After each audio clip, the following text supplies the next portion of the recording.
All right guys, so I got a question from Alf Campus, and Alf is a blue belt. He's getting ready for a comp. He wants to focus on holding side control, but he also wants to know of a transition if he's about to lose side control, what he can do.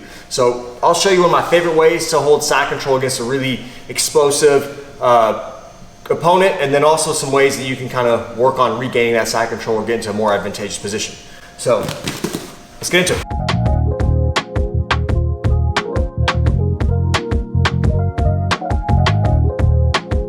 So if we get into our traditional side control that I like to just get to essentially is my gable grip. I like to put my shoulder pressure kind of into the neck and then chest to chest. This back knee is in his hip, and then my leg is, I'm on my toes, so that way he can feel all my pressure. And I got my gable grip, but I'm also pulling in, okay? So I'm here.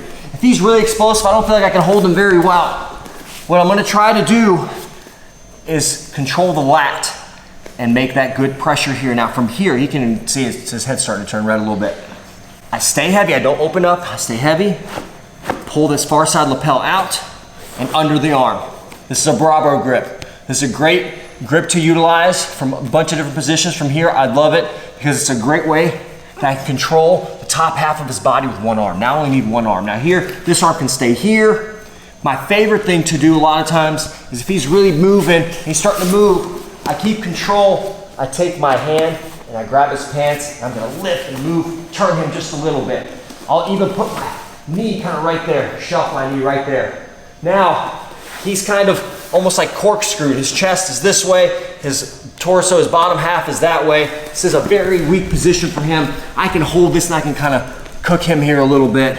Now from here, tons of different things we can do. We can start to transition to knee on belly, just controlling here, knee on belly. We can start to go for some chokes. There's a lot of options from there. So that's number one. If you want to just hold somebody and cook them in that position, great way to do it. Doesn't take a lot of effort. You can hold a big dude there, no problem. Now, say we get into our just regular side control and he's escaping. So one idea might be he might get his knee in, or he might get that way and get his underhook. Let's go for the underhook. He gets the underhook here.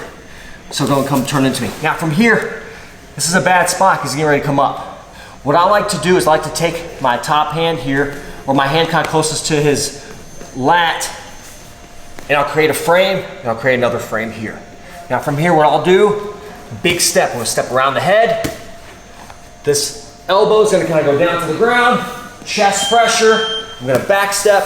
Then from here, we'll get into our side control again. Now, that's one option. Sometimes you can get to the back of this. So one more time, he may push me that way, boom.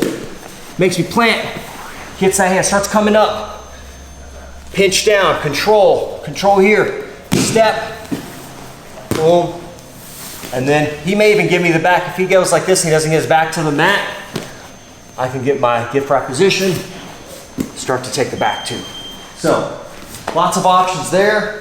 So Alf, it's important to kind of have good control, good pressure, stay connected, but also know that if you're starting to give up position or starting to lose position, that you got to stay mobile, kind of stay loose, and be proactive. Anticipate what their movements are going to be, and be proactive, be first, and they're still going to continue to chase. So, again, I appreciate you, brother, and hopefully this helps.